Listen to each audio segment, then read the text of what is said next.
A few weeks ago, I was playing Power Wash Simulator 2 and I thought to myself, what in the world is a cozy game? No, seriously, if I put you on the spot and I asked you to define what you think a cozy game is, what would your answer be?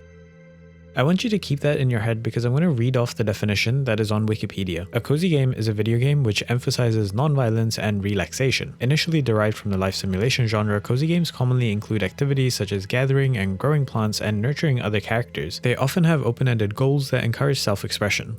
Is that roughly what you thought? Because my follow-up to that is, why did the definition of cozy games become this? Isn't cozy a feeling, and feelings are subjective? So wouldn't that mean cozy games are different for everyone?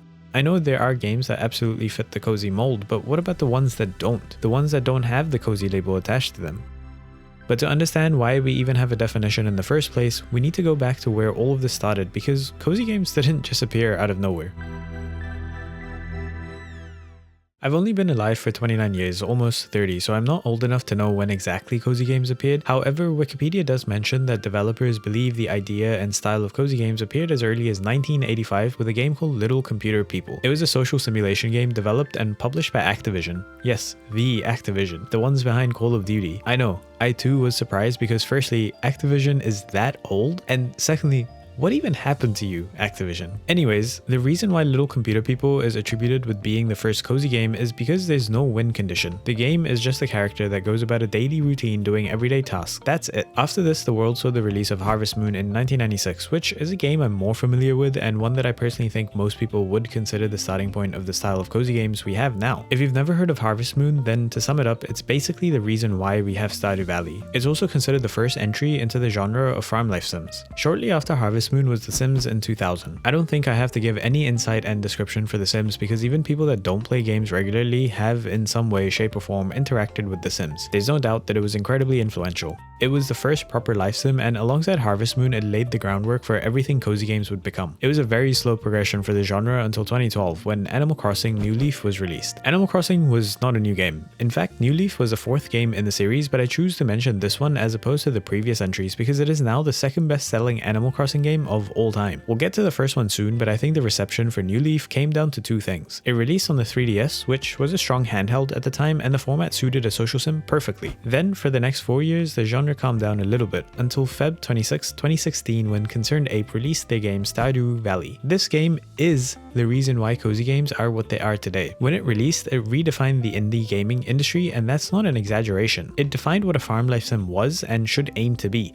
It defined what a game could make you feel. It brought the players that played the original Harvest Moon back to something familiar and enjoyable. It allowed people that were too overwhelmed with picking up gaming as a hobby a perfect bridge into the hobby. It is the 11th best-selling game of all time. And again, 4 years later, on March 20th, 2020, the fifth Animal Crossing game was released for the Nintendo Switch, Animal Crossing New Horizons. This was released at such a perfect time because the Nintendo Switch was an amazing console, but also the world was in a precarious place. There was unrest, unease, fear, and isolation present in most, if not every household. I mean, I live in New Zealand and we entered a countrywide lockdown on the 26th of March, just 6 days after the release of New Horizons. Humans are social creatures, and so when the whole world is locked up in their houses, we need that connection with someone else. And people found their own ways.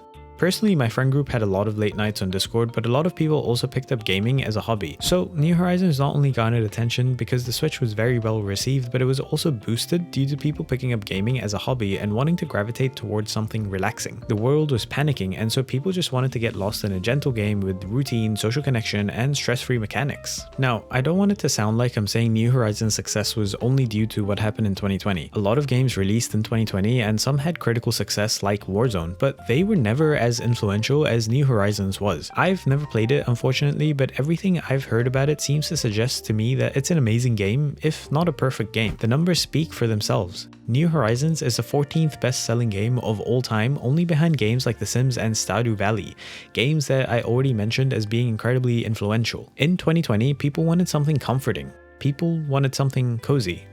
I've tried very hard to research when the genre of cozy games spawned in conversations because I don't remember it being there the whole time. Of course, when you don't know anything, the first place you should always look is Reddit. That's a joke, but I did look at Reddit first because it can have some interesting nuggets of information. There are two big subreddits dedicated to cozy games, r/cozygames, which was created Jan 2020, and r/cozygamers, which was created April 2021. Unfortunately, that's not enough information to confidently say when the genre was created. If you go to Google and search the term Reddit cozy games but add a date filter so it only shows results before 2020, you actually get some interesting results. One of the results is a thread from r/RPG created in October 2018, and in the thread, the user is asking for recommendations on cozy RPGs. They mentioned that there's a subset of video games that people are starting to call cozy games. From this info, it's safe to assume that the genre probably came into fruition sometime around the release of Stardew Valley, and it really gained popularity in 2020 after the release of New Horizon. Now, let me reel you back in because I want you to answer something for me. From everything that we've discussed so far, would you call Power Wash Simulator 2 or the first one a cozy game? Okay, that's probably an easy one because it's another popular cozy game. How about Crime Scene Cleaner? It's alright if you haven't heard of this game, but this is basically Power Wash Simulator, but you're a crime scene cleaner. I mean, yeah, it sort of meets the definitions of what a cozy game is and should be, but I wouldn't be surprised if some people don't think it's a cozy game. Some people do not like the concept of death and blood in video games, and this has a lot of both. Additionally, there are some levels that are straight up scary, and so that may take players out of the required cozy feeling. I think you have an idea of where this video is headed now, but just for fun, do you think Modern Warfare 2019 is a cozy game? Wow, what a cliffhanger. But before I tackle it, I briefly wanted to discuss why cozy games work. What really is the science behind cozy games? And you may think that there is no science because all a cozy game requires is for a game dev to create that cozy feeling and bada bing bada boom, you have a cozy game. But that's not entirely correct. See, in the research for this video, I found a lot of published journals from universities sort of asking the same question as I am in this section of the video. Why do cozy games work and what sort of emotions do they tackle? I don't think any of those journals have any information that I consider useful for this video, but that research did lead me down the trail of Project Horseshoe. If you're like me and you had never heard of Project Horseshoe before today, then let me explain it as briefly as I can. On their website, the About page states, providing a unique think tank atmosphere, Project Horseshoe was an annual conference that brought together a group of highly skilled and experienced games industry professionals who had a primary or strong background in game design, with the goal of using the combined knowledge and skills of these people to positively influence the art and science of game design. From what I can gather, they chose topics of discussion, separated themselves into work groups, and then each group tackled a problem that they identified to be important in the games industry. They then had to write a detailed report about the discussion on said problem and any solutions they had. Pretty cool, right? I bring them up because in 2017, they actually wrote a 32-page report on cozy games. It was titled Coziness in Games and Exploration of Safety, Softness, and Satisfied Needs. I'll leave the link to the report in the video description, and honestly, I recommend anyone that has an interest in game dev or game design to read it because there's a lot of cool stuff in there. I'm not going to go through the whole report because then this video would probably be 5 hours, but I did want to touch on a few things that I think are important for us to understand. Project Horseshoe defines coziness as how strongly a game evokes the fantasy of safety, abundance, and softness. In this case, safety is defined as an absence of danger and risk, like the lack of time pressure in Animal Crossing or even the pseudo fail states of Stardew Valley. You can fail, but it only causes you to faint and wake up the next day with a debuff, nothing too scary. Abundance is defined as a sense of abundance the game gives to the player. Nothing is lacking, pressing, or imminent. Just think how much is possible for the player to do in Stardew Valley and nothing is under a strict time constraint. Softness is defined as the aesthetic signals games use to tell players they are in a low-stress environment, full of abundance and safety. The entire visual design for both Stardew and Animal Crossing, and the beautiful relaxing music you're listening to right now courtesy of Stardew Valley. The report then proceeds to list out mechanics and design choices that may negate coziness. A lot of this makes sense, things like extrinsic rewards, danger, fear, threat, intense stimuli. But then there's a lot of stuff that I would have never thought of as something that would negate coziness. Distance, stating that vast spaces eliminate a sense of safety by being unknowable. Non-consensual social presence. Opulence, pretentiousness, fanciness, stating that if a cozy space appears more in line with something that's giving off pretentious and fancy feelings, it may create social comparison pressure or come off as insincere, diminishing social safety. Now, all of this is fine. I'm not taking any jabs and saying none of these ideas can negate coziness, but I do think it's interesting that so much can negate coziness. Because as I mentioned at the start of this video, coziness is a feeling, and feelings are subjective. So what feels cozy for one person may not feel cozy for another person. And interestingly enough, later on in the report, it's stated that cozy is an adjective and that there is no single defining genre that is coziness. It also states that coziness is player dependent, and a game may encourage coziness, but it can't force it on a player, which I think honestly and beautifully sums up this whole video.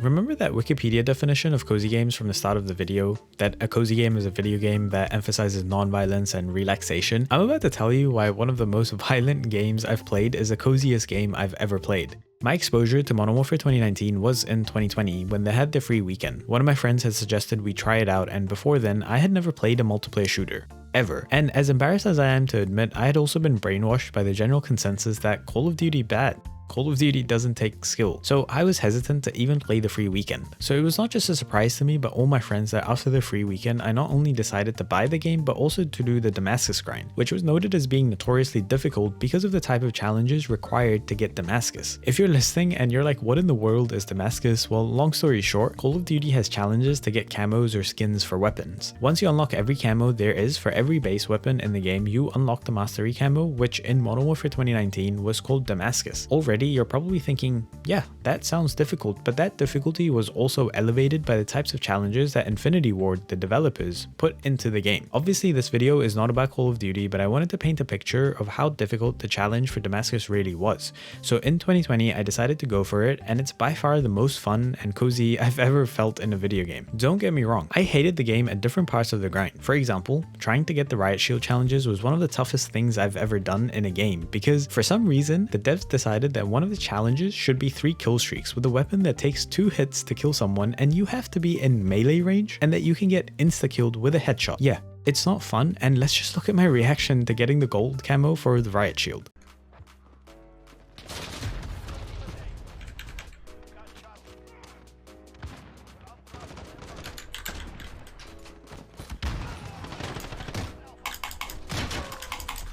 Oh my god! I'm pretty sure I need one more. Yes! Oh!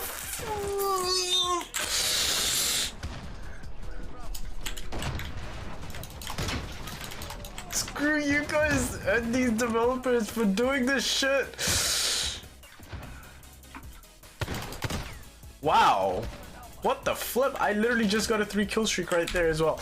I'm out. I'm never using... Through most of the grind, the game was basically a podcast game for me. I didn't have to pay attention to anything because most of the challenges were quite straightforward, and so through majority of the grind, I actually had the audio turned all the way down and had a YouTube video in the background. So I kind of made it cozy for myself. On the contrary, let's look at a game like Stardew Valley. I have about 30 hours in the game, but I've never even scratched the surface of it. I've always fallen into this loop of loading it up, starting a new world, playing it for a few hours, and then quitting only to restart that loop every few months. I have never felt cozy while playing the game, and don't get me wrong, Stardew not being cozy for me is not the reason why I could never get into it. Every time I tried playing it, I just subconsciously felt pressured to play it the right way, to min-max everything and unlock certain things in certain time limits. The game never imposes that on me. I impose that on myself because of the content I consumed for the game. It's no surprise that I watch content for games that I like, and most of the content for Stardew is all about effectively min-maxing situations to get the most of your in-game days. I robbed myself of a joyful experience, but more importantly, where I made Modern Warfare 2019 cozy for myself, I did the opposite and made Stardew Valley less cozy for myself. Interesting how that works.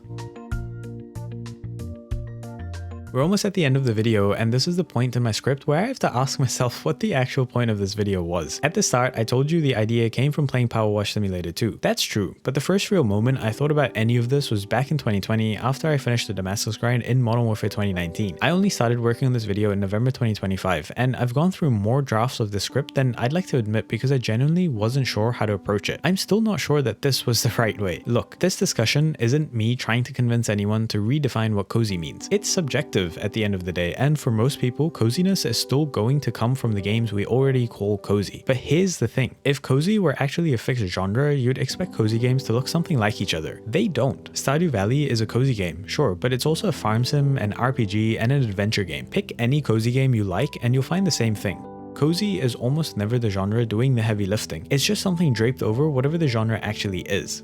And if cozy can sit on top of a farm sim, a life sim, an RPG without ever being any one of those things itself, then maybe it's not that big a leap that it sat on top of a multiplayer shooter for me. That's basically my whole argument.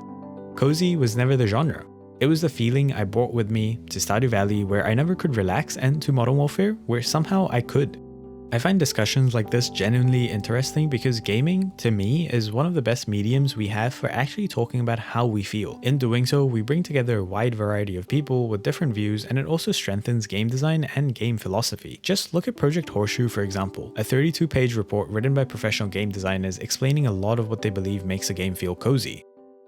If you're stuck with me throughout this whole video, then I want to say thank you because this video has been so much fun to make. I'll see you in the next one, and remember, all games can be cozy.